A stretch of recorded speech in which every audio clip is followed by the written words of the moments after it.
Going to start with a slip knot.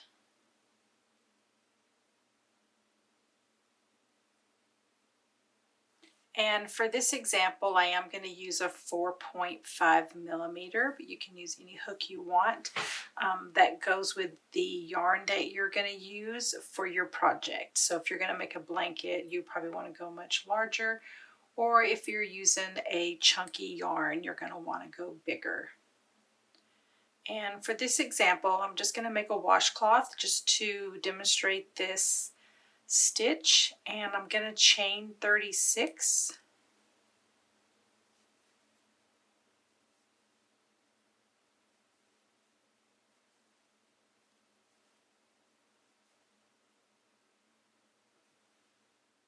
Okay, I got my 20 or 36 stitches. I'm going to work in the back bump in the second chain from the hook. So here's the chain on the hook. Here's the first chain. Here's the second chain. That's the chain we're going to be working in. But I'm going to turn it over and go to the back bump. So right there, I'm going to do a single crochet.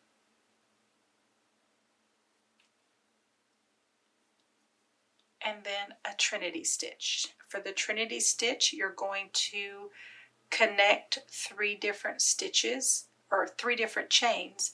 The first one being the chain that you just worked into. So insert your hook into that same stitch, yarn over, pull through. You have 2 loops on your hook.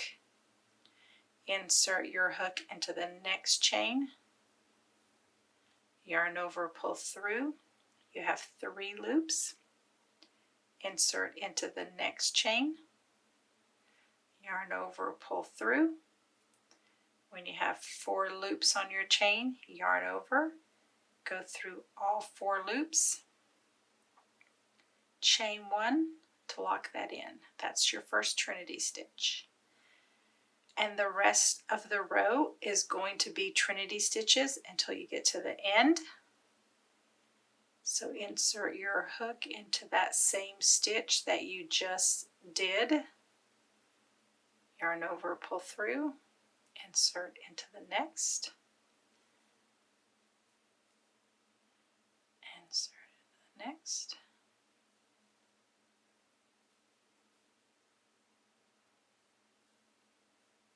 This is a very simple, quick pattern.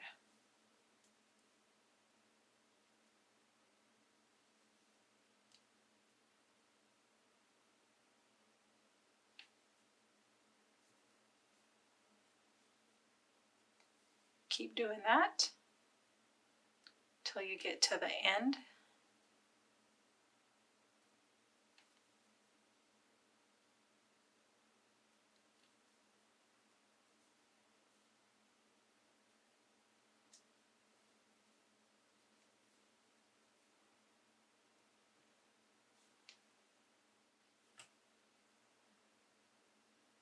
When you get to the end, your Trinity stitch will end with that last chain.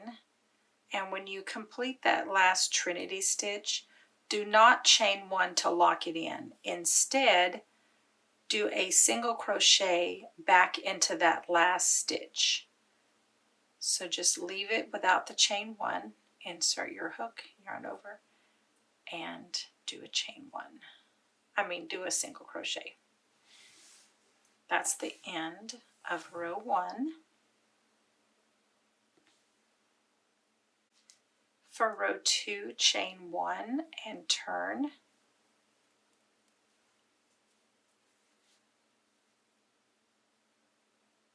And you're going to do the same thing, except we're not going into the back bump anymore.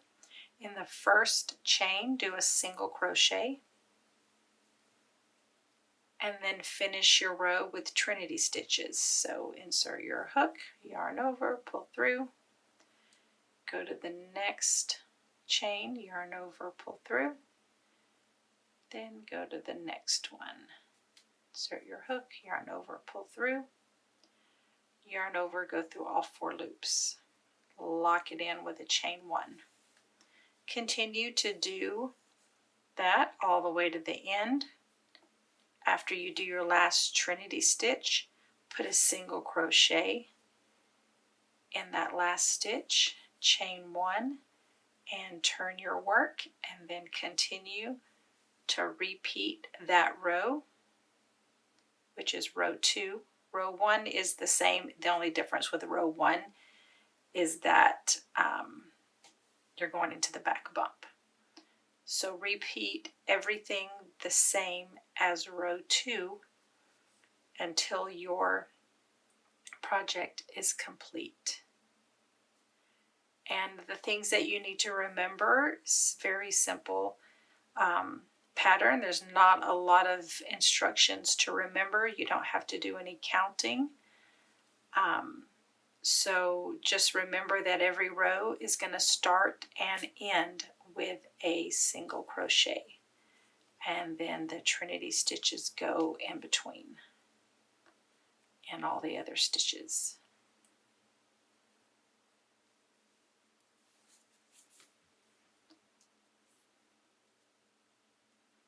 And just make sure you always have 4 loops on your hook when you're doing your final yarn over and going through.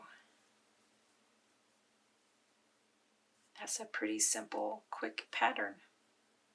Has a really cute design on the back. It's very similar to the star stitch,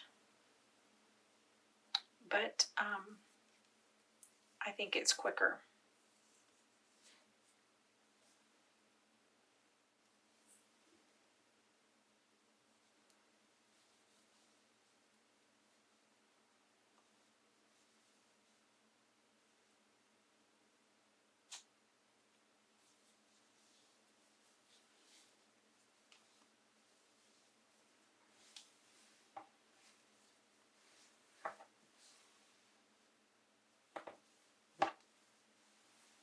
This is going to be my last row.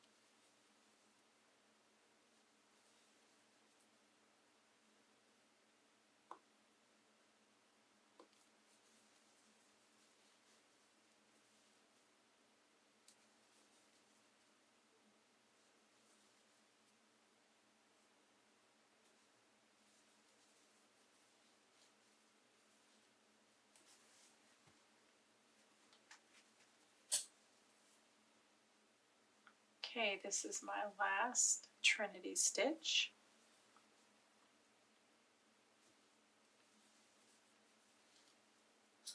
And I'm going to end it with a single crochet without locking it in. Then I'm going to cut my yarn, tie a little knot,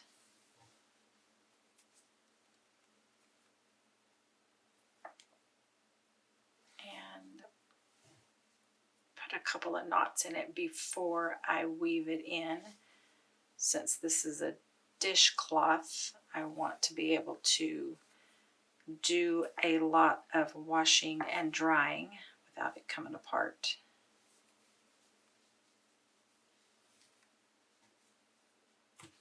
Okay, now I'm going to weave in my end piece.